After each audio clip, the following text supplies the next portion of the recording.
Malamig ang hangin sa loob ng simbahan, o marahil ay ang takot lang na gumagapang sa buo niyang katawan ang nagpaparamdam sa kanya niyon.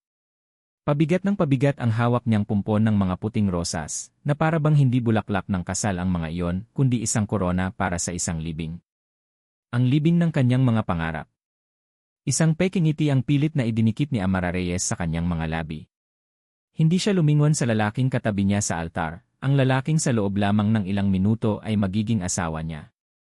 Si Miguel Imperial.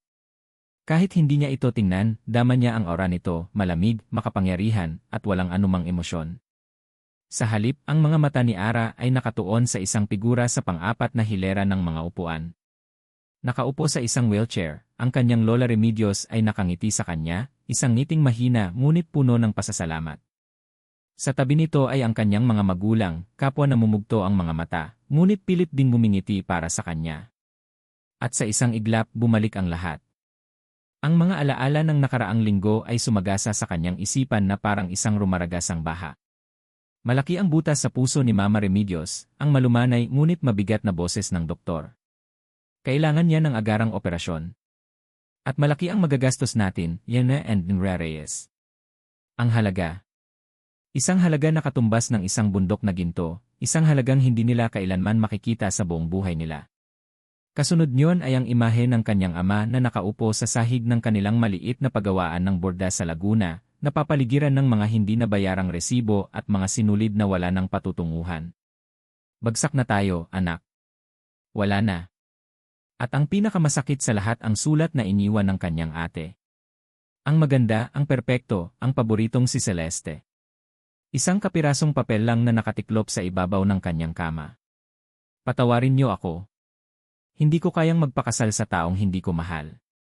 Kailangan kong sundin ang puso ko. Sinundan ni Celeste ang puso nito. At ngayon, si Ara ang naiwan para pulutin ang mga basag na piraso. Siya ang naiwan para bayaran ang presyo ng kalayaan ng kanyang kapatid. Do you, Amara Reyes, take Miguel Imperial to be your lawfully wedded husband? Ang boses ng pari ang pumutol sa kanyang masakit na pagbabalik-tanaw. Napalunok si Ara. Naramdaman niya ang pag-init ng kanyang mga mata, pero pinigilan niya ang mga luhang nagbabantang pumatak. Para kay Lola. Para kina Mama at Papa. Para sa pagawaan. Ito ang bulong niya sa sarili, isang mantra na inuulit-ulit niya sa nakalipas na mga araw. Tumingin siya sa kanyang Lola Remedios. Sa ngiti nito. Edo, sagot niya, basag ang boses. Do you, Miguel Imperial, take Amara Reyes to be your lawfully wedded wife? I do. Ang boses ni Miguel ay matigas at parang galing sa isang boardroom meeting. Walang bakas ng init, walang bahid ng pagmamahal. Isang transaksyon. Isang kasunduan. Nang matapos ang seremonya, ang kasunod na reception ay mas naging malinaw na patunay ng lahat. Isang maliit at formal na pananghalian sa isang mamahaling hotel, na dinaluhan lamang ng ilang piling bisita, mga kasosyo sa negosyo ni Miguel. Walang masayang tawanan, walang kantahan, walang tradisyonal na sayaw ng bagong kasal. Si Miguel ay abala sa pakikipag-usap sa mga taong naka-Amerikana, hawak ang isang kopita ng wine, habang si Ara ay naiwang mag-isa sa kanilang mesa. Pakiramdam niya ay isa lamang siyang palamuti, isang magandang tropeo na bahagi ng isang mas malaking kasunduan. Ang biyahe papunta sa magiging bago nilang tahanan ay binalot ng isang nakabibinging katahimikan. Isang mansyon sa isang eksklusibong subdibisyon sa Makati, na may matataas na pader at isang bakal na tarangkahan na tila nagsasabing walang sinuman ang maaaring pumasok. O marahil walang sinuman ang maaaring lumabas. Sa loob, ang bahay ay malawak at napakaganda, ngunit walang buhay. Ang bawat kasangkapan ay perpekto sa lugar nito, ang sahig ay kumikinang sa kalinisan, ngunit ang hangin ay malamig. Para itong isang museo, hindi isang tahanan. Iniwan siya ni Miguel sa malawak na sala at umakyat ito sa itaas. Pagbaba nito ay may dala na itong isang folder. Inilapag niya ito sa mesang salamin sa harap ni Ara. Ang tunog ng paglapag ng folder ay umalingaw-ngaw sa katahimikan. Basahin mo. Pirmahan mo, sabi ni Miguel, ang unang buong pangungusap na sinabi nito sa kanya mula nang matapos ang kasal. Ito ang mga patakaran ng pagsasama natin. Nanginginig ang mga kamay ni Ara habang binubuksan ang folder. Isang kontrata sa kasal. Nakasaad doon ang lahat. Magkahiwalay na silid tulugan. Walang pakikialam sa personal na buhay ng isa't isa. Ang tanging obligasyon niya ay samahan ito sa mga pampublikong okasyon bilang asawa nito. Bawat sugnay ay parang isang patalim na humihiwa sa anumang natitirang pag-asa sa kanyang puso. Nakarating siya sa pinakahuling pahina, sa pinakahuling sugnay ng kontrata. At doon, nabasa niya ang mga salitang tuluyang dumurog sa kanyang pagkatao. Artikulo E, Seksyon 3, ang kasal na ito ay isang kasunduan na may takdang panahon. Ito ay magwawakas pagkatapos ng 2 taon o sa sandaling maisilang ang isang malusog na tagapagmana para sa pamilyang imperial, alinman ang mauna. Isang butil ng luha ang pumatak mula sa kanyang mata, tumama sa papel. Napayuko si Ara, hindi dahil sa bigat ng kontrata, kundi dahil sa bigat ng katotohanan. Hindi siya asawa. Hindi siya kabiyak. Siya ay isang inkubator na may taning. Isang pansamantalang solusyon sa isang problema. At pagkatapos ng 2 taon, o kapag naibigay na niya ang kailangan nila, itatapon na lang siya na parang isang basahan. Ang unang sinag ng araw ay dumaplis sa mamahaling sahig na gawa sa Nara, ngunit para kay Miguel Imperial, ang umaga ay kasing lamig ng gabi. Nakaupo siya sa dulo ng mahabang hapagkainan, isang tasang itim na kape sa isang tabi, at ang pinakabagong ulat mula sa stock market sa kabila. Sa tapat niya, tahimik na kumakain si Amara. Pinagmasdan niya ito mula sa gilid ng kanyang mga mata. Ang babae ngayon ay nagdadala ng kanyang apelyido. Simple lang itong manamit kahit pa sa loob ng mansyon. Walang alahas, maliban sa singsing sa kasal na siya mismo ang nagbigay. Ang bawat kilos nito ay maingat, tila ba natatakot na makabasag ng kahit ano. Isang kasunduan, paalala ni Miguel sa kanyang sarili. Isang transaksyon. Kailangan niya ng asawa para patatagin ang tiwala ng Board of Directors. Kailangan niya ng tagapagmana para masiguro ang kinabukasan ng Imperial Group. At si Amara Reyes, ang babaeng ipinalit sa kapatid nitong tumakas, ang pinakamadaling solusyon. Walang komplikasyon. Walang emosyon. Iyon ang inakala niya. Habang pinagmamasdan niya ang pagsubo nito ng pagkain, isang mapait na alaala ang biglang sumagi sa kanyang isipan. Isang imahe ng ibang babae sa ibang hapagkainan, ilang taon na ang nakalipas. Si Katrina. Maganda, mapang-akit, at nakangiti habang walang awa siyang sinasaksak sa likod. Naaalala pa niya ang pakiramdam ng matuklasan niya ang katotohanan. Hindi lang siya nito iniwan, ipinagkanulo siya nito. Ibinenta ni Katrina ang mga pinakatatagong sikreto ng Imperial Group sa kumpanya ng ama nito, kapalit ng posisyon at kapangyarihan. Ang pagtataksil na iyon ay halos magpabagsak sa lahat ng pinaghirapan ng kanyang pamilya. Iyon ang araw na isinumpa ni Miguel na hindi na niya muling hahayaang buksan ang kanyang puso. Ang pag-ibig ay isang kahinaan.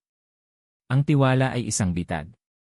Kaya naman ngayon, narito siya sa isang kasal na walang pag-ibig, na may mga patakarang mas matibay pa sa bakal.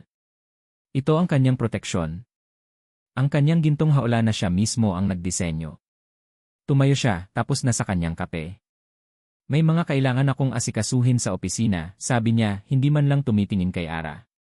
Ang mga katulong na ang bahala sa lahat ng kailangan mo. Lumipas ang maghapon. Gabi na nang umuwi si Miguel, pagod mula sa sunod-sunod na meeting. Inaasahan niyang dadatnan ang isang tahimik at madilim na bahay, tulad ng dati. Ngunit may kakaiba. May liwanag na nagmumula sa hardin sa likod bahay, sa lugar na pinakaingat-ingatan niya. Ang orchidaryum ng kanyang yumaong ina. Isang pamilyar na galit ang nagsimulang mamuo sa kanyang dibdib. Walang sinuman ang pinapahintulutan niyang pumasok doon. Iyon ang kanyang santuwaryo, ang tanging lugar sa bahay na may tunay na alaala para sa kanya. Nagmamadali siyang naglakad palabas, handang paalisin kung sino man ang naglakas loob na pumasok doon. Ngunit natigilan siya sa may pinto.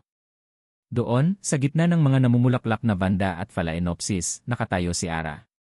Suot lamang ang isang simpleng duster, maingat niyang pinuputol ang mga tuyong dahon ng isang orchid. Ang kanyang mga kilos ay puno ng pag-iingat at lambing, hindi ng isang taong nagpapalipas lang ng oras, kundi ng isang taong tunay na nagmamalasakit sa mga halaman. Nawala ang galit na namumuo sa dibdib ni Miguel. Napalitan niyo ng isang hindi maipaliwanag na pagtataka. Pinanood niya ito mula sa dilim. Nakita niya kung paano nito hinaplos ang isang bulaklak, na parang isang mahalagang hiyas. Mayroong kapayapaan sa mukha nito, isang katahimikan na hindi pa niya nakikita sa sinuman sa magulo niyang mundo. Kinabukasan, habang nasa kanyang study, narinig niya ang boses ni Ara mula sa sala. Mahina itong nakikipag-usap sa cellphone. Hindi niya sinasadyang makinig, ngunit sapat lang ang lakas ng boses nito para marinig niya. Opo, ma. Opo, successful daw po ang operasyon ni Lola. Salamat sa Diyos. Narinig niya ang pagsinghot ni Ara, at pagkatapos ay ang mahinang paghikbi. Isang hikbi hindi ng kalungkutan, kundi ng matinding pasasalamat at ginhawa. Tumayo si Miguel at dahan-dahang lumapit sa may pinto ng study, sumilip ng bahagya. Nakita niya si Ara na nakaupo sa sofa, nakatalikod sa kanya. Nanginginig ang mga balikat nito habang pinupunasan ang kanyang mga luha. Hindi ito mga luha ng pagkaawa sa sarili. Hindi ito mga luha ng isang babaeng nagrereklamo sa kanyang sitwasyon. Ito ay mga luha ng purong kagalakan para sa kanyang pamilya. Sa sandaling iyon, isang dayuhang pakiramdam ang gumapang sa puso ni Miguel. Isang bagay na matagal na niyang ibinaon at kinalimutan. Isang maliit na kislap ng init sa loob ng kanyang malamig na mundo. Bumalik siya sa kanyang mesa, ngunit hindi na niya maibalik ang kanyang atensyon sa trabaho. Ang imahe ni Ara sa hardin at ang tunog ng kanyang mga hikbi ay patuloy na bumabalik sa kanyang isipan. Kinabukasan, sa opisina, habang sinusubukan niyang kalimutan ang lahat, tumunog ang intercom sa kanyang mesa. Ang boses ng kanyang sekretarya. Sir, nasa linya po si Emer Hernandez. Okay, patch him through. Pero hindi boses ni Emer Hernandez ang sumunod. Sir, sorry po, may importanteng update po pala. Kadadating lang ng report. What is it? Tanong ni Miguel na irita na. Sir, Emma Katrina Sandoval is back. Siya na po ang bagong head ng Sandoval Corporation at humihingi po siya ng meeting sa inyo. Ang pangalang iyon. Katrina Sandoval. Naramdaman ni Miguel ang panlalamig na gumapang mula sa kanyang batok pababa sa kanyang likuran. Ang lahat ng kislap ng init na naramdaman niya sa nakalipas na araw ay biglang namatay, na parang isang kandilang binuhusan ng nagyayelong tubig. Ang kamay niya na nakapatong sa mesa ay unti-unting kumuyom hanggang sa mamuti ang mga buko nito. Ang pader na nagsimulang magkaroon ng lamat ay muling tumibay, mas mataas at mas matigas kaysa dati. Lumipas ang ilang linggo, at isang kakaibang ritmo ang unti-unting nabuo sa loob ng mansyon. Para kay Amara, ang bawat araw ay isang maingat na sayaw sa paligid ng katahimikan. Nasanay na siyang gumising ng maaga, mag-alaga sa mga orchid ng yumaong ina ni Miguel, at magpalipas ng oras sa malawak na library ng bahay. Ang kanyang pag-iral ay halos hindi napapansin, at iyon ay sapat na para sa kanya. Ngunit may mga maliliit na pagbabago. Minsan, sa umaga, nadadatnan na lang niya ang isang tasa ng mainit na tsokolate sa kanyang pwesto sa hapagkainan, sa tabi mismo ng kanyang plato. Walang nagsasabi kung sino ang naglagay, ngunit alam niyang hindi iyon gawa ng mga katulong. Minsan naman, kapag ginagabi siya sa hardin, may isang shawl na bigla na lang nakasabit sa upuan sa tabi niya, na parang isang tahimik na paalala na lumalamig na ang gabi. Ang mga maliliit na kilos na ito ay parang mga butil ng ulan sa isang tigang na lupa. Hindi sapat para bumuo ng ilog, ngunit sapat para magbigay ng kaunting pag-asa. Isang gabi, habang nagbabasa siya sa sala, bumaba si Miguel mula sa kanyang opisina. Hindi ito dumiretso sa hagdanan paakyat sa kanyang silid, gaya ng dati. Sa halip, huminto ito sa kanyang harapan. May importanteng charity ball ang kumpanya sa Sabado. Kailangan mong sumama, sabi nito, ang boses ay formal pa rin, ngunit wala na ang matalim na lamig na tulad ng dati. Napatingin si Ara sa kanyang suot na simpleng bestida. Isang charity ball. Isang pagtitipon ng mga mayayaman at makapangyarihan. Anong isusuot niya? Ang lahat ng damit na dala niya mula sa Laguna ay hindi babagay doon. Wala akong maisusuot na angkop para doon, mahinang sagot niya, nahihiya. Tumango lang si Miguel at umakyat na. Inakala ni Ara na yun na ang katapusan ng usapan. Ngunit kinabukasan, nagulat siya nang may dumating na isang sikat na fashion designer sa mansyon, kasama ang dalawang katulong na may bitbit na mga rack ng nagagandahang gown. Pinapunta po ako ni Sir Miguel para tulungan kayong pumili ng isusuot para sa ball, Ma'am Ara, sabi ng designer, nakangiti. Natigilan si Ara. Habang sinusukat niya ang mga damit na gawa sa seda at pinalamutyan ng mga kristal, isang kakaibang init ang gumapang sa kanyang dibdib. Hindi ito tungkol sa mamahaling damit. Ito ay tungkol sa kilos. Sa kauna-unahang pagkakataon, naramdaman niyang hindi lang siya isang obligasyon, kundi isang taong pinagtutuunan ng pansin. Dumating ang gabi ng charity ball. Suot ang isang simpleng pero eleganteng navy blue na gown na may buhok na nakaayos sa isang mababang tinapay, pakiramdam ni Ara ay isa siyang impostor. Bawat sulok ng grand ballroom ay puno ng kumikinang na mga alahas at mga taong ang bawat ngiti ay tila may katumbas na presyo. Nanatili siya sa tabi ni Miguel, tahimik na nagmamasid. Ngunit habang ipinapakilala siya ni Miguel sa mga kasosyo nito, isang bagay ang nag-iba. "This is Amara," sabi ni Miguel sa isang matandang negosyante. "Enoy wife." Ang mga salitang iyon, "Enoy wife," ay simple lang, ngunit nang sabihin niya iyon, bahagyang humigpit ang pagkakahawak niya sa baywang ni Ara. Isang kilos ng pag-ari. Isang kilos ng proteksyon. At sa unang pagkakataon, naramdaman ni Ara ang isang kislap ng kilig. Ngunit ang maliit na bula ng kaligayahan ay biglang pinutok. Isang grupo ng mga babaeng sosyal ang dumaan sa kanilang likuran, at narinig ni Ara ang kanilang bulungan na sinadyang iparinig sa kanya. Siya na ba yon? Ang galing sa probinsya. Kawawa naman si Miguel, napilitan lang siguro. Mas bagay pa rin sa kanya si Katrina. Napayuko si Ara, naramdaman ang pamumula ng kanyang mukha. Gusto na lang niyang maglaho. Ngunit bago pa man siya makagalaw, naramdaman niya ang kamay ni Miguel na mas humigpit sa kanyang baywang. Humarap ito sa mga babae, ang mukha ay walang emosyon, ngunit ang mga mata ay nanlilisik sa lamig. "Be careful how you speak to Enoy wife," sabi ni Miguel, ang boses ay mahinahon ngunit may bigat na nagpatahimik sa buong grupo. Agad na nag-iwasan ng tingin ang mga babae at nagmamadaling umalis. Naiwan si Ara na nakatitig sa kanya, ang puso ay kumakabog ng malakas sa loob ng kanyang dibdib. Isang alon ng init ang dumaloy sa kanyang buong katawan. Sa sandaling iyon, hindi ang malamig na presidente ng Imperial Group ang nakikita niya, kundi si Miguel. Ang asawa niya. Ang lalaking ipinagtanggol siya. Ngunit bago pa man niya malasap ng tuluyan ang matamis na sandaling iyon, isang boses ang pumunit sa kanilang munting mundo. "Miguel, darling. I knew I'd find you here." Ang boses ay malambing at puno ng kumpiyansa. Lumingon sila pareho at nakita ni Ara ang pinanggalingan nito. Isang babaeng tila lumabas mula sa pabalat ng isang magasin. Nakasuot ito ng isang makinang na pulang gown na yumayakap sa perpekto nitong katawan. Ang buhok nito ay itim at alon-alon at ang mga labi ay pinintahan ng kulay dugo. Bawat hakbang nito palapit sa kanila ay nag-uutos ng atensyon. "Katrina," sabi ni Miguel at narinig ni Ara ang biglaang pagbabago sa tono nito. Nawala ang bahagyang init at napalitan ito ng isang formal at maingat na distansya. Ngumiti si Katrina, ngunit ang ngiti ay hindi umabot sa kanyang mga mata. Dumiretso ito kay Miguel, bahagyang hinaplos ang braso nito na parang isang bagay na pag-aari niya. "It's been too long," sabi nito, ang mga mata ay nakikipag-usap lamang kay Miguel, na para bang si Ara ay hangin lang. "I heard you got married. How sudden?" Pakiramdam ni Ara ay bigla siyang lumiliit. Ang eleganteng navy blue na gown niya ay tila naging isang basahan kumpara sa nagliliyab na pula ni Katrina. Ang simpleng ayos niya ay tila naging kupas sa harap ng nagniningning na kariktan nito. Doon lang tila napansin ni Katrina ang kanyang presensya. Tumingin ito sa kanya mula ulo hanggang paa, isang mabilis ngunit mapanuring tingin. "Katrina, this is Amara," formal na pakilala ni Miguel. "Enoy wife." Muling lumapad ang ngiti ni Katrina. Inilahad nito ang kamay kay Ara, isang kamay na may perpektong pulang mga kuko at isang diamanteng pulseras na kumikinang sa ilaw. "It's a pleasure to finally meet you," sabi nito. Nag-aalangang inabot ni Ara ang kamay nito.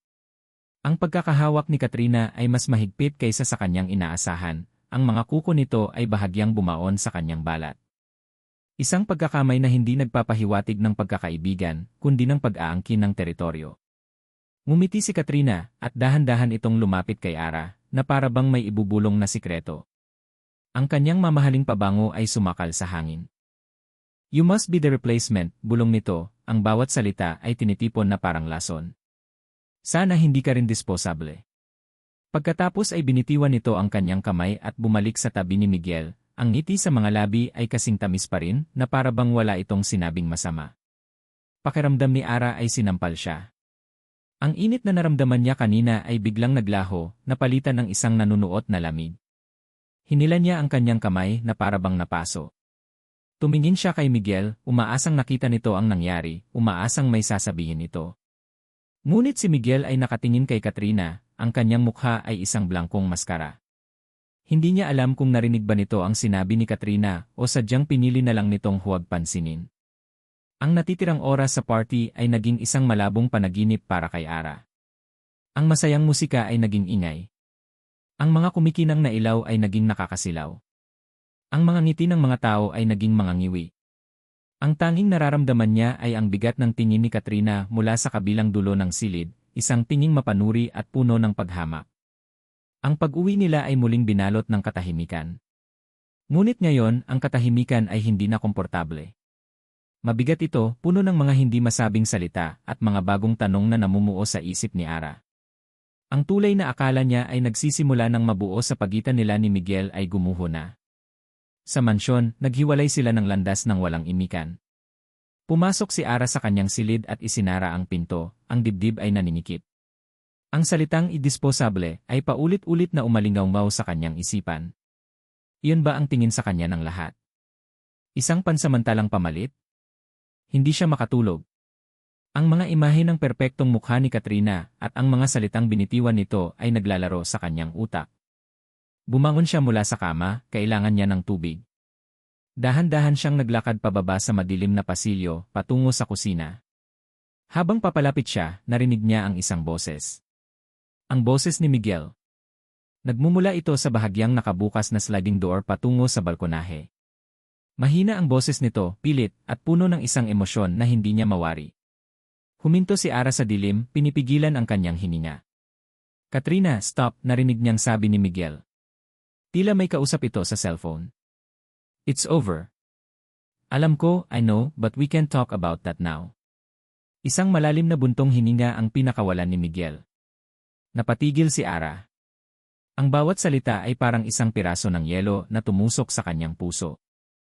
We can't talk about that now. Ibig sabihin, mayroon silang dapat pag-usapan. Mayroon silang nakaraan. Mayroon silang mga sikretong hindi niya alam.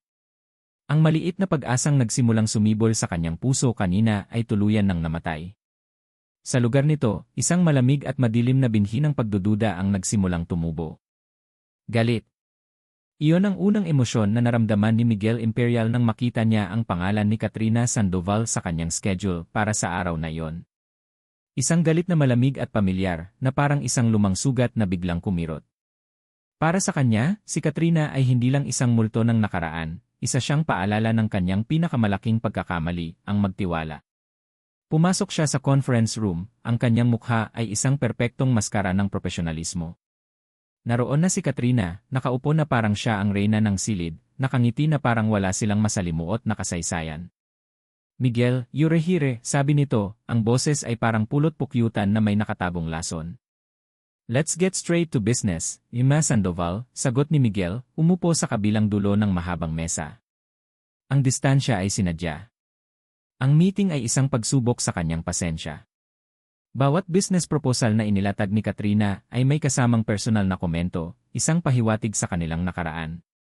This reminds me of that deal we closed in Cebu. Remember that night? Oh, you always were ambitious, Miguel. That's what I loved about you. Bawat salita ay isang patibong, isang paanyaya na bumalik sa nakaraan. Ngunit si Miguel ay hindi nahulog dito. Nanatili siyang matatag, ang kanyang mga sagot ay maikli at nakatuon lamang sa negosyo. Ngunit sa loob-loob niya, isang bagyo ang namumuo. Ang bawat ngiti ni Katrina ay nagpapaalala sa kanya ng mga kasinungalingan. Ang bawat paghipon nito sa kanyang braso ay nagpapaalala sa kanya ng pagtataksil. Nang matapos ang meeting, agad siyang tumayo. Louis Secretary will be in touch with your team, sabi niya at mabilis na tumalikod. Miguel, wait, habol ni Katrina. Sumunod ito sa kanya hanggang sa parking lot. Can we at least be civil? We're going to be partners, after all. Humarap si Miguel, ang panga ay naninikip. Our partnership is strictly professional, Katrina. Nothing more. Okay. Galit ka pa rin, sabi nito, tumatawa ng bahagya. Lumapit ito at inayos ang kwelyo ng kanyang suit, isang kilos na masyadong pamilyar, masyadong intimate. I'll see you soon. Pag-alis ni Katrina, pumasok si Miguel sa kanyang kotse at hinampas ang manibela.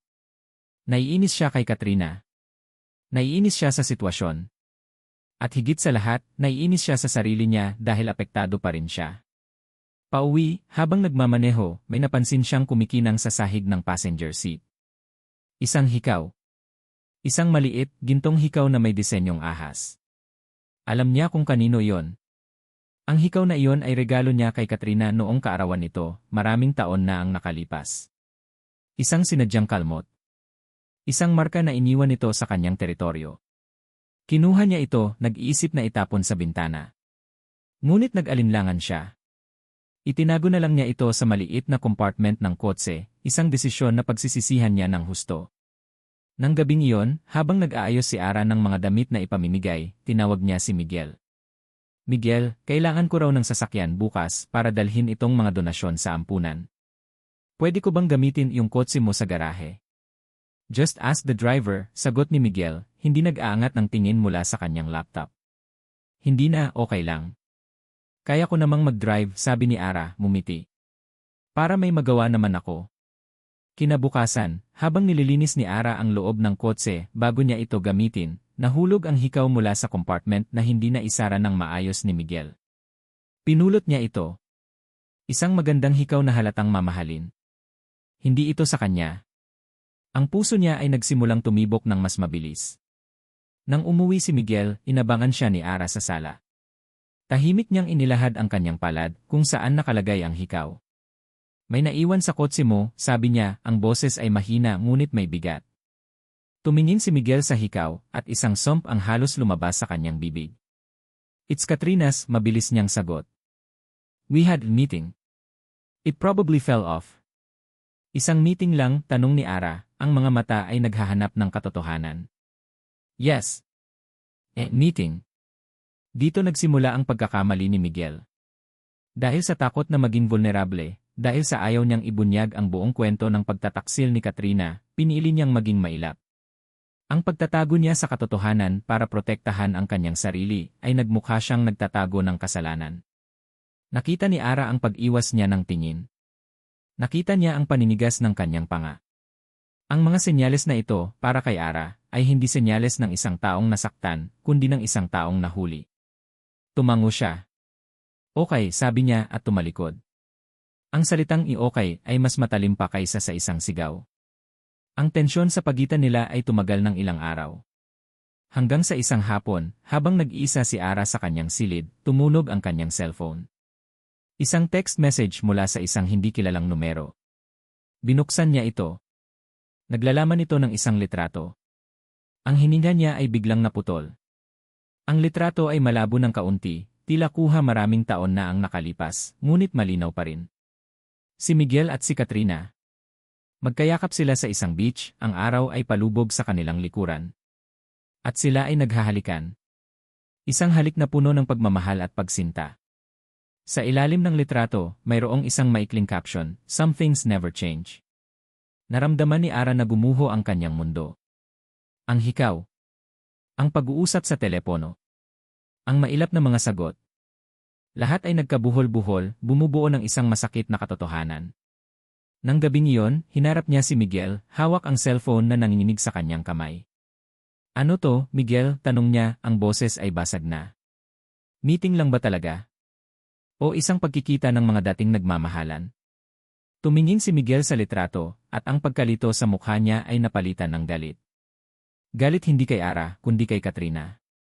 Galit dahil nagtagumpay ito sa lason na ikinakalat nito. That's an old photo, Ara. Years ago, sigaw niya, ang frustrasyon ay nangingibabaw. This is what she does. She manipulates. At ako, naniniwala dapat sa'yo, sumbat ni Ara, ang mga luha ay malayang dumadaloy na sa kanyang mga pisngi. Paano ako maniniwala sa'yo kung ang bawat kilos mo ay nagsasabing may itinatago ka? Ang hikaw. Ang usapan niyo sa telepono. Miguel, hindi ako tanga. Hindi mo naiintindihan. Ipaintindi mo sa akin. Ang kanilang mga sigaw ay umalingaw sa malawak na sala. Ito ang unang pagkakataon na nagtaas sila ng boses sa isa't isa. Isang pader na gawa sa sakit at pagdududa ang biglang itinayo sa pagitan nila. Sa gitna ng kanilang sigawan, biglang napahawak si Ara sa kanyang ulo. Ang mga ilaw sa paligid ay biglang umikot. Isang matinding pagkahilo ang naramdaman niya at ang kanyang mga binti ay biglang nanghina. Ara! Narinig niya ang boses ni Miguel, ang galit ay napalitan ng pag-aalala. Sinubukan niyang sumagot, ngunit walang salitang lumabas. Ang huli niyang nakita ay ang nag-aalalang mukha ni Miguel bago nilamon ng dilim ang kanyang paningin at bumagsak siya sa sahig. Ang unang namulatan ni Amara ay ang pamilyar na amoy ng antiseptiko at ang nakakasilaw na puti ng kisam. Ospital. Nasa ospital siya. Dahan-dahan siyang lumingon at nakita niya si Miguel, nakaupo sa isang silya sa tabi ng kanyang kama. Ang mamahalin nitong suit ay lukot na, ang buhok ay bahagyang magulo, at ang mga mata ay namumula sa pagod at pag-aalala. Nang makita nitong gising na siya, agad itong tumayo at lumapit. Ara, okay ka lang ba? Tanong nito, ang boses ay malumanay, puno ng pagsisisi. Bago pa man siya makasagot, isang doktor na may kasamang nurse ang pumasok sa silid, nakangiti. Good morning, Imres Imperial. Mukhang mas maayos na ang pakiramdam niyo. Tumango lang si Ara, ang isipan ay blanko pa rin. Ngumiti ang doktor kay Miguel. Congratulations, Imre Imperial. Your wife is 6 weeks pregnant. Kailangan niya lang iwasan ang stress. The fainting spell was due to fatigue and probably stress. The baby is fine. Buntis.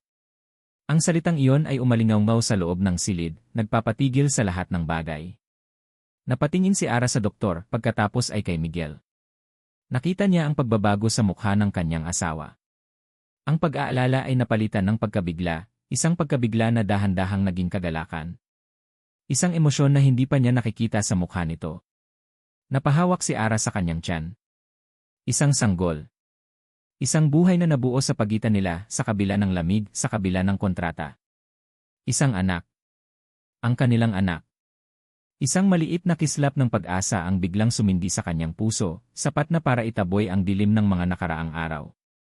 Ang balitang iyon ang nagpabago sa lahat. Ang pader sa pagitan nila ni Miguel ay tila gumuho. Ang mga pagtatalo tungkol kay Katrina ay pansamantalang nalimutan. Ang atensyon ni Miguel ay tuluyang nabaling sa kanya at sa sanggol sa kanyang sinapupunan. Naging sobrang maalaga si Miguel. Kapag umuwi ito galing sa trabaho, hindi na ito dumidiretso sa opisina nito. Hinahanap siya nito.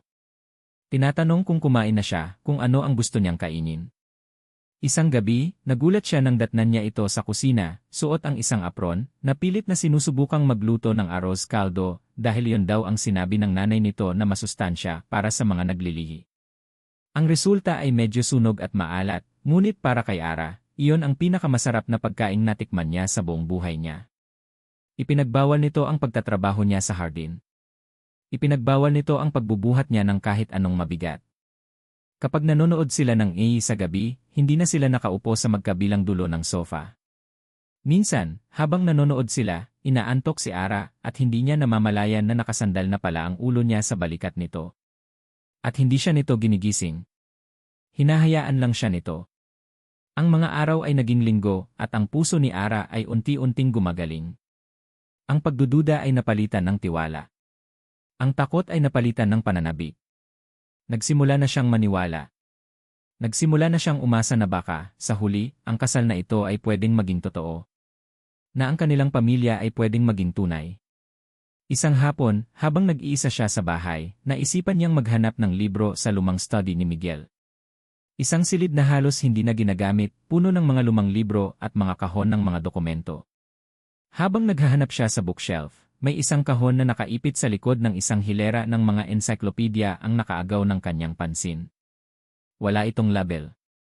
Dahil sa kuryosidad, kinuha niya ito. Umupo siya sa sahig at binuksan ito. Ang laman nito ay mga lumang dokumento, mga report, at mga litrato.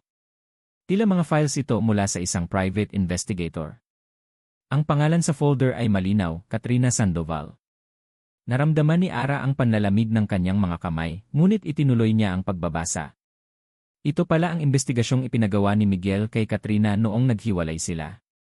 Naroon ang mga ebidensya ng pagtataksil nito sa kumpanya.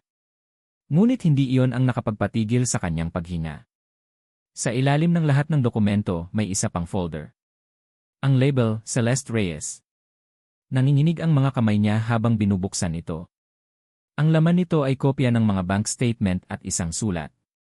Isang bank statement na nagpapakita ng isang malaking halaga, 5 milyong piso, na pumasok sa account ng kanyang kapatid na si Celeste. Ang petsa ng transaksyon, isang araw bago tumakas si Celeste. At ang pangalan ng nagpadala, Katrina Sandoval. Parang isang malakas na kulog ang tumama sa kanyang tainga. Ang hangin ay biglang nawala sa kanyang mga baga. Pinagsama-sama niya ang lahat sa kanyang isipan. Ang pag-alis ni Celeste. Ang pagdating niya sa buhay ni Miguel. Ang biglaang pagbabalik ni Katrina. Hindi tumakas si Ate Celeste. Hindi niya sinunod ang kanyang puso. Binenta siya. Ang kapatid niya ay binayaran para umalis, para bigyang daan siya, ang simple, ang walang alam, ang madaling manipulahing si Amara na mapunta sa posisyong ito. Ang kanyang buong pagsasakripisyo, ang lahat ng paghati na tiniis niya, ay hindi dahil sa tadhana o sa pagmamahal sa pamilya. Lahat ay parte ng isang masalimuot at malupit na plano. Isa siyang tau-tauhan sa isang laro na hindi niya alam na nilalaro pala. Nabitawan niya ang mga dokumento. Nanginginig siyang tumayo, napahawak sa dingding para masuportahan ang sarili. Ang pinakamatamis na kasinungalingan na pinaniwalaan niya sa mga nakalipas na linggo ay biglang naging pinakamapait na lason. Sa ibaba, narinig niya ang masayang boses ni Miguel na kararating lang mula sa trabaho, may kausap sa telepono. Mamagiging lola na kayo, sabi nito, ang boses ay puno ng kagalakan at pagmamalaki. Next week, alis kami ni Ara, baby moon. Para makapag-relax siya. Ang tawa ni Miguel, na dati musika sa kanyang pandinig, ay naging tunog ng isang nakakabining sirena. Isang hudyat ng pagkakanulo. Nakatayo siya doon, sa gitna ng mga piraso ng kanyang nawasak na mundo, habang ang lalaking pinagsimulan niyang mahalin ay masayang nagpaplano ng kanilang hinaharap. Isang hinaharap na nakatayo sa pundasyon ng isang karumal-dumal na kasinungalingan. Nananatiling nakatayo si Amara sa gitna ng study, ang mga piraso ng papel na naglalaman ng katotohanan ay nakakalat sa sahig na parang mga abo ng isang nasunog na pangarap. Ang bawat tibok ng kanyang puso ay isang masakit na paalala ng pagkakanulo. Hindi lang si Katrina. Hindi lang ang kapatid niya. Ang buong mundo niya ay isang malaking kasinungalingan. At si Miguel? Kasama ba siya rito? Bahagi ba siya ng plano? O isa rin siyang biktima? Sa puntong ito, hindi na mahalaga. Ang mahalaga ay ang sakit na gumuguhit sa kanyang dibdib, isang sakit na mas matindi pa kaysa sa naramdaman niya noong araw ng kanyang kasal.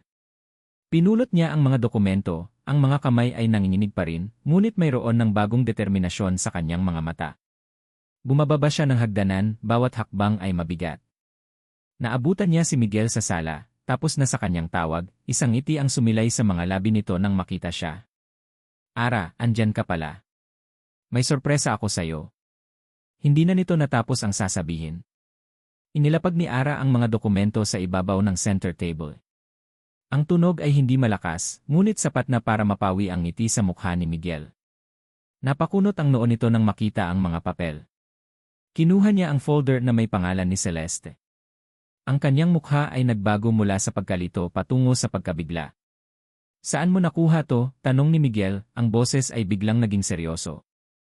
Tinitigan siya ni Ara, ang mga mata niya ay tuyo na sa luha ngunit puno ng sakit. Hindi iyan ang tanong, Miguel. Ang tanong ay, alam mo ba to, ang basag niyang tanong. Bahagi ba ako ng isang mas malaking kasunduan? Isang piyesa lang ba ako sa laro ninyo ni Katrina? Tumingin si Miguel mula sa mga papel patungo sa mukha ni Ara. Nakita niya ang pagtataksil sa mga mata nito. Nakita niya ang pagkasuklam. At ang reaksyon ni Miguel ang siyang tuluyang sumira sa anumang natitirang pag-asa ni Ara. Hindi ito sumagot agad. Sa halip, ang unang reaksyon nito ay hinala. Ang sugat na iniwan ni Katrina ay napakalalim, kaya't ang unang pumasok sa isip nito ay isa na namang patibong. Saan mo nakuha to, Ara? Ulit nito, ang boses ay mas matigas na ngayon. Baka patibong lang to ni Katrina para sirain tayo. Huwag kang maniniwala sa anumang galing sa kanya. Iyon na. Ang git ni na si Liran Elray. Ang kailangan ni Ara sa sandaling iyon ay kapanatagan, pag-unawa, isang yakap. Ngunit ang ibinigay sa kanya ni Miguel ay pagdududa. Sa halip na kampihan siya, pinagdudahan nito ang kanyang natuklasan. Sa halip na maging kakampi niya, itinuring siya nitong isang posibleng kasabwat sa isang laro na hindi niya naintindihan. Isang mapait na tawa ang kumawala sa mga labi ni Ara. Patibong. Miguel, ito ang buhay ko. Ito ang pamilya ko. Ang kapatid ko. Napahawak siya sa kanyang dibdib.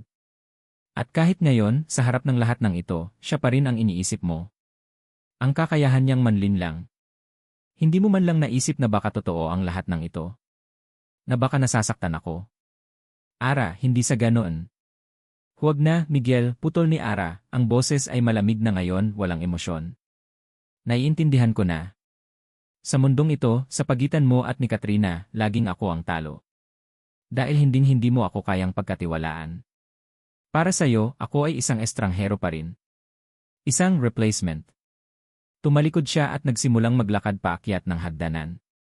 Bawat hakbang ay isang desisyon. Ang pag-asa ay nawala na. Ang pag-ibig na nagsisimulang mamukadkad ay nalanta na. Ang natitira na lang ay ang pangangailangang iligtas ang sarili. Iligtas ang anak niya mula sa isang mundong puno ng lason at kasinungalingan. Ara, saan ka pupunta? Mag-usap tayo, sigaw ni Miguel, sumusunod sa kanya. Ngunit hindi na siya lumingon. Pumasok siya sa kanyang silid at nilock ang pinto. Sa loob ng silid, kumilos siya ng mabilis at tahimik. Kinuha niya ang isang maliit na bag at inilagay ang ilang piraso ng damit. Kinuha niya ang kanyang pitaka. Ang mga kamay niya ay hindi na nanginginig. Mayroon ng isang nakakakilabot na kapayapaan sa kanyang puso. Ang kapayapaan ng isang taong wala nang maaaring mawala pa. Tumingin siya sa salamin. Ang babaeng nakatingin pabalik ay hindi na ang mahiyain at takot na si Ara mula sa Laguna. Pagod na ang mga mata nito, ngunit mayroong apoy. Ang apoy ng isang ina na poprotektahan ang kanyang anak. Hinubad niya ang kanyang singsing sa kasal. Ang diamanteng kumikinang ay tila nangungutya sa kanya. Inilagay niya ito ng maingat sa ibabaw ng bedside table. Sa tabi nito, inilagay niya ang isang maliit na piraso ng papel na kinuha niya mula sa study. Isang maikling sulat. Pinapalaya na kita, Miguel. At pinapalaya ko na rin ang sarili ko. Hinintay niya ang gabi. Nang maramdaman niyang tahimik na ang buong bahay, nang marinig niyang huminto na ang pagkatok ni Miguel sa kanyang pinto, dahan-dahan niyang binuksan ito. Dala ang kanyang maliit na bag, naglakad siya palabas, hindi lumingon kahit isang beses. Nilagpasan niya ang orchidarium, ang kusina kung saan sila nagtawanan, ang sala kung saan sila nag-away. Bawat sulok ng gintong hawla ay isang paalala ng isang kaligayahang hindi naman pala tunay. Nang makalabas siya ng gate, huminga siya ng malalim. Ang hangin ng gabi ay malamig, ngunit para sa kanya, iyon ang hangin ng kalayaan. Kinaumagahan, nagising si Miguel sa isang kama na malamig ang kabilang panig. Isang masamang kutob ang gumapang sa kanyang dibdib. Mabilis siyang bumangon at kumatok sa pinto ni Ara. Walang sagot. Sinubukan niyang buksan, ngunit nakalock pa rin. Gamit ang duplicate key, binuksan niya ang pinto. Ang silid ay tahimik at maayos. Masyadong maayos. Ang kama ay perpektong nakaayos na para bang hindi tinulugan. Ang closet ay bahagyang nakabukas, at nakita ni Miguel ang mga bakanting espasyo kung saan dating nakasabit ang ilang damit ni Ara. Ang kanyang mga mata ay napadako sa bedside table. Nandoon ang singsing. Kumikinang sa ilalim ng liwanag ng umaga, isang malamig at walang buhay na bagay. At sa tabi nito, ang nakatiklop na papel. Nanginginig ang kamay ni Miguel habang kinukuha ito. Pinapalaya na kita, Miguel. At pinapalaya ko na rin ang sarili ko. Ang mga salita ay simple, ngunit ang bigat nito ay parang isang malaking bato na dumagan sa kanyang dibdib, pinipiga ang lahat ng hangin mula sa kanyang mga baga. Nabitawan niya ang papel. Ang kanyang isipan ay nablangko. Ang tanging naririnig niya ay ang malakas na kabob ng sarili niyang puso, isang tunog ng purong takot. Tinakbo niya ang hagdanan pababa. Ara, sigaw niya, ang kanyang boses ay desperado, umaalingaw sa katahimikan ng malawak na mansyon. Ere! Tinakbo niya ang bawat sulok ng bahay. Ang sala. Ang kusina. Ang hardin. Ang library. Ngunit wala. Ang tanging sumasagot sa kanya ay ang alingaw ng sarili niyang sigaw. Tumigil siya sa gitna ng sala, ang lugar kung saan sila huling nag-usap. Napatingin siya sa sahig, na para bang makikita pa niya roon ang mga anino ng kanilang pagtatalo. Ngayon niya lang napagtanto. Ang kanyang pagdududa. Ang kanyang takot na masaktan muli. Ang kanyang kawalan ng tiwala. Iyon ang mga huling salitang ibinigay niya sa kanya. Iyon ang mga patalim na itinulak sa kanya palayo. Napaluhod siya, ang kanyang mga kamay ay napasabunot sa sariling buhok. Ang presidente ng Imperial Group, ang lalaking kayang kontrolin ang stock market sa isang salita lamang, ang lalaking kinatatakutan sa mundo ng negosyo, ay nakaluhod ngayon sa sahig ng kanyang tahanan, wasak at talunan. Umalis na siya. Si Ara.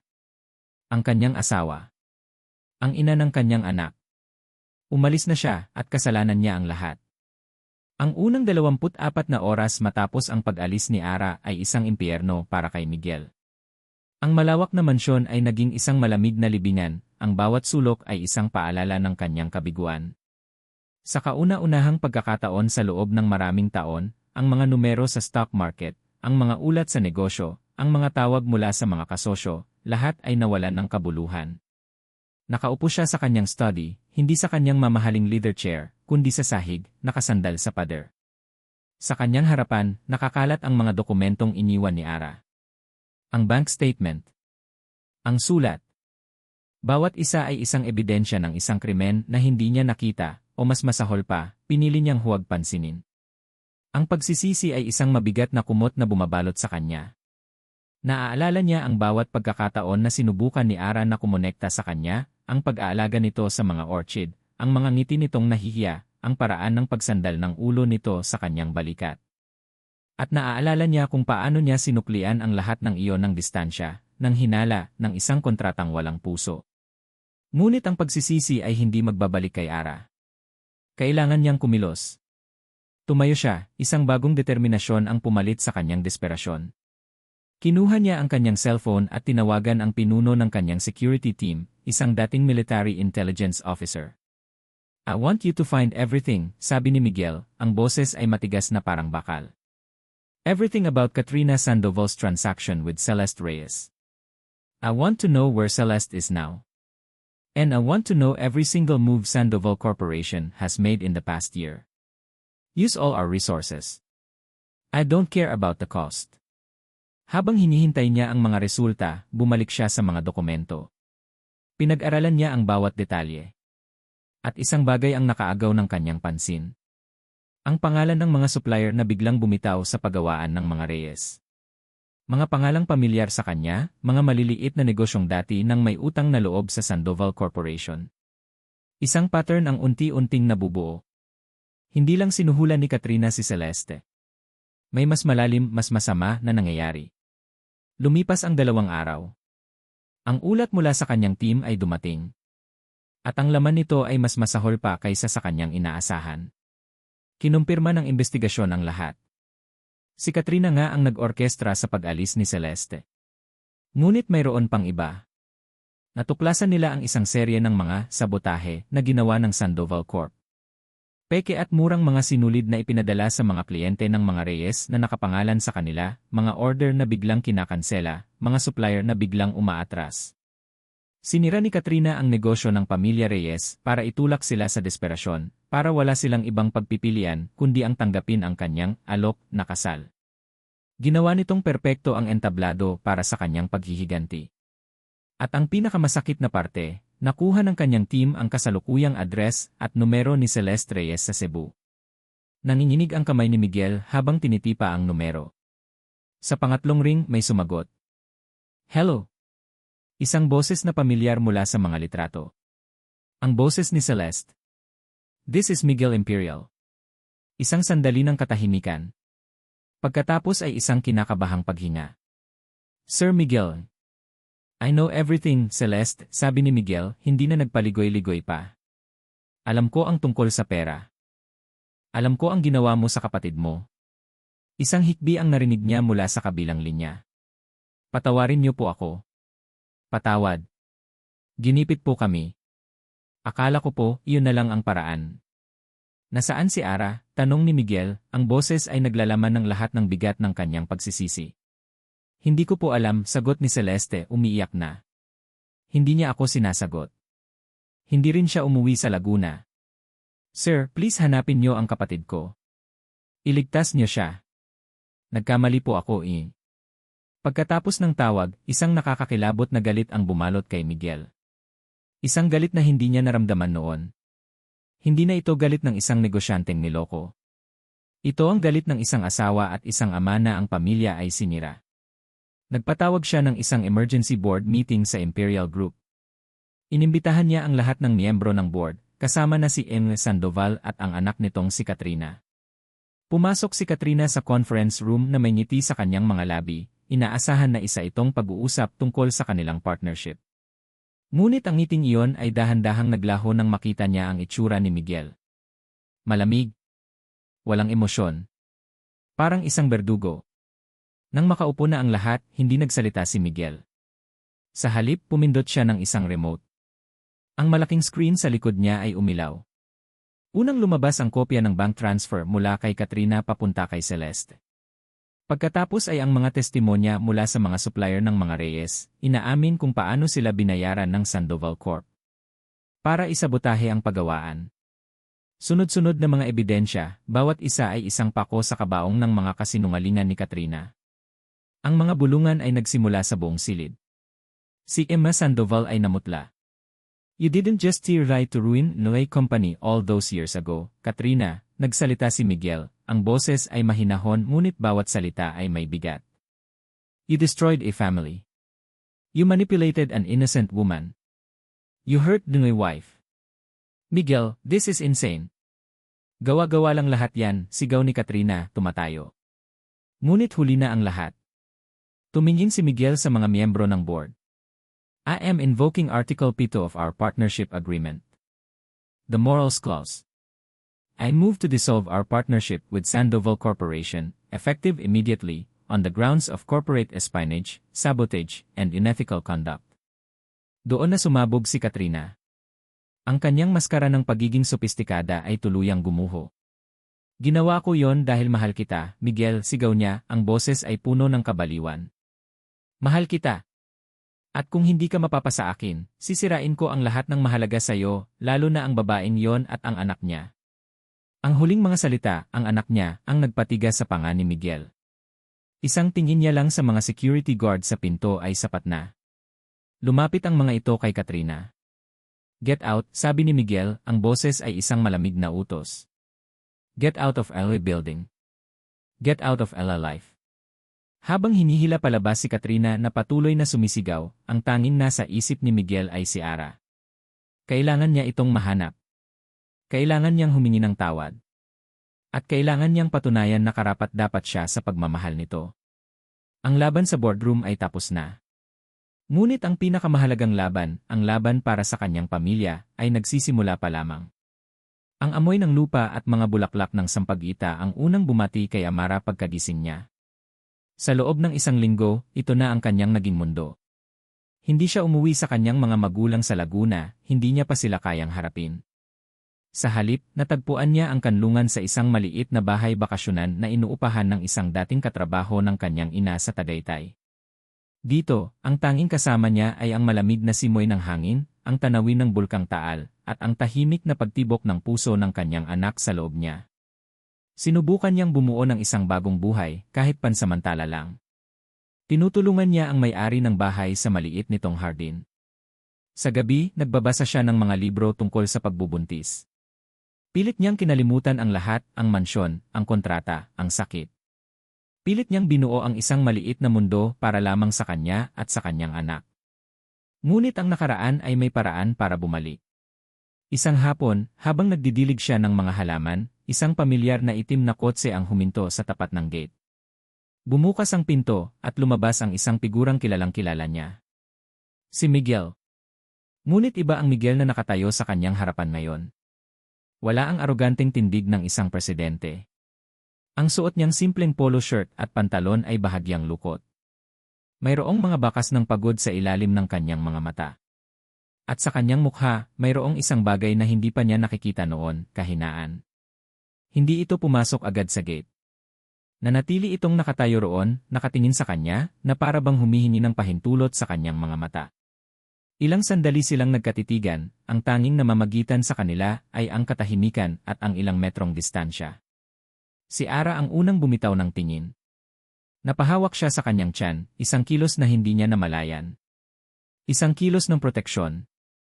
Dahan-dahang naglakad si Miguel palapit. Huminto ito ilang talampakan mula sa kanya. May dala itong isang kahon. Inilapag niya ito ng dahan-dahan sa isang bangko sa hardin. Ara, sabi nito, ang boses ay bahagyang paos. Alam ko na ang lahat. Binuksan nito ang kahon. Sa loob, nakita ni Ara ang mga dokumento, ang mga testimonya ng mga supplier, ang ebidensya ng sabotahe. Lahat ng patunay na hindi lang siya isang biktima, kundi ang buong pamilya niya. Hindi ko alam, Ara. Maniwala ka sana. Pero hindi iyon excuse, pagpapatuloy nito. Dapat nakinig ako sa'yo. Dapat pinaniwalaan kita. Ang takot ko na masaktan muli ang bumulag sa akin. Hindi umimik si Ara. Hinayaan niya lang itong magsalita, pinakikinggan ang bawat salita, hinahanap ang anumang bakas ng kasinungalingan. Ngunit wala siyang makita.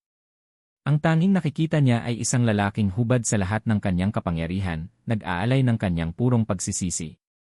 May isa pang folder na kinuha si Miguel mula sa kahon. Inilahad niya ito kay Ara. Hindi ito bayad sa kasalanan ko, Ara, sabi nito. Ito ang simula ng pagpapatunay na karapat-dapat ako sa iyo. Binuksan ito ni Ara. Isang deed of transfer. Inililipat ni Miguel ang lahat ng kanyang shares sa isa sa kanyang mga subsidiary company sa pangalan ng Pamilya Reyes. Isang kumpanyang sapat ang laki para hindi lang muling buhayin ang kanilang pagawaan, kundi para palagin pa ito ng higit sa dati. Walang kondisyon. Walang kapalit. Tumingin si Ara mula sa mga papel patungo kay Miguel. At sa pagkakataong iyon, nakita niya. Isang butil ng luha ang dahan-dahang gumulong sa pisngi nito. Ang makapangyarihang si Miguel Imperial umiiyak sa kanyang harapan. Ang pader na itinayo ni Ara sa paligid ng kanyang puso ay nagsimulang magkaroon ng mga lamat. Hindi ko hinihiling na bumalik ka sa akin dahil sa kontrata o dahil sa obligasyon, sabi ni Miguel, ang boses ay nanginginig na. At lalong hindi dahil sa perang ito. Hinihiling ko nakikiusap ako na bigyan mo ako ng isa pang pagkakataon. Isang pagkakataon para ipakita sa iyo at sa anak natin kung sino talaga ako. Isang pagkakataon para itayo natin ang pamilya natin sa tamang paraan. Hinawakan ni Ara ang kanyang tiyan. Naramdaman niya ang isang bahagyang paggalaw sa loob. Ang kanyang anak. Ang kanilang anak. Isang buhay na simbolo ng kanilang pinagdaanan. Tumingin siya sa mga mata ni Miguel, mga matang puno ng sakit, pagsisisi at pag-asa. Dito niya napagtanto. Ang pagpapatawad ay hindi para sa kanya. Ito ay para sa sarili niya. Para makalaya sa sakit. At para sa kinabukasan ng kanyang anak. Dahan-dahan, inilahad niya ang kanyang kamay. Hindi para kunin ang folder, kundi para hawakan ang kamay ni Miguel. Naramdaman niya ang panginginig ng kamay nito nang hawakan niya ito. At sa pagkakahawak na iyon, isang bagong kasunduan ang nabuo. Isang kasunduang hindi nakasulat sa papel, kundi sa dalawang pusong handang maghilom. Makalipas ang ilang buwan, ang hangin sa hardin ng mansyon sa Makati ay hindi na malamig. Puno na ito ng halimuyak ng mga orchid na sabay nilang inaalagaan. Nakaupo si Ara sa isang upuan, ang ulo ay nakasandal sa balikat ni Miguel. Ang kanyang tiyan ay malaki na, malapit nang dumating ang kanilang panganay. Inilagay ni Miguel ang kanyang kamay sa tiyan ni Ara, at sabay nilang naramdaman ang malakas na pagsipa ng sanggol. Itatayo natin ang pamilya natin, Ara, bulong ni Miguel, hinahalikan ang tuktok ng kanyang ulo. Sa tamang paraan ngayon. Ngumiti si Ara at hinigpitan ang hawak sa kamay nito. Tumingin sila pareho sa papalubog na araw, ang ginintuang kulay nito ay nagbibigay ng init sa kanilang mga mukha. Ang nakaraan ay hindi mabubura, ngunit nagsilbi itong pundasyon. Isang pundasyong sinubok ng apoy, ngunit ngayon ay mas matibay na. Ang kanilang pag-ibig ay hindi natagpuan, ito ay kanilang itinayo, piraso bawat piraso, sa gitna ng mga guho. At sa wakas, sila ay nakauwi na. At dito nagtatapos ang kwento ni Amara at Miguel. Isang taos-pusong pasasalamat sa iyo, aming mahal na tagapakinig, sa pagsama sa amin sa bawat kabanata ng kanilang paglalakbay. Mula sa mapait na simula hanggang sa matamis na wakas, ang inyong pakikinig ang nagsilbing inspirasyon sa bawat salitang aming isinulat. Habang binubuo namin ang kwentong ito, naramdaman din namin ang bawat pighati at kagalakan ni Ara at Miguel. Naramdaman namin ang lamig ng isang kasal na walang pag-ibig, ang kirot ng pagkakanulo, at ang init ng isang pag-asang unti-unting sumisibol. Nais naming iparating sa pamamagitan ng kanilang kwento na ang tunay na pag-ibig ay hindi isang perpektong fairy tale na basta na lang natatagpuan. Ito ay isang gusaling pinagtutulungang itayo na may pundasyong gawa sa pagtitiwala, sakripisyo, at higit sa lahat, pagpapatawad. Minsan sa ating buhay, makakagawa tayo ng mga pagkakamali at makakasakit ng mga taong mahal natin. Minsan, tayo naman ang masasaktan. Ngunit ang kwento ni Ara at Miguel ay isang paalala na hanggat mayroong pusong handang umunawa at magpatawad, palaging mayroong pag-asang makabangon muli. Palaging may pagkakataong itama ang mali at buuin muli ang nasira, nang mas matibay kaysa dati. Sana ay may napulot kayong aral at inspirasyon sa kanilang kwento. Maraming salamat muli sa inyong oras at sa pagiging bahagi ng paglalakbay na ito. Ano ang pinakapaborito ninyong eksena? Anong aral ang tumatak sa inyong puso? Ibahagi ninyo ang inyong mga saloobin sa comment section. Hanggang sa susunod na kwento.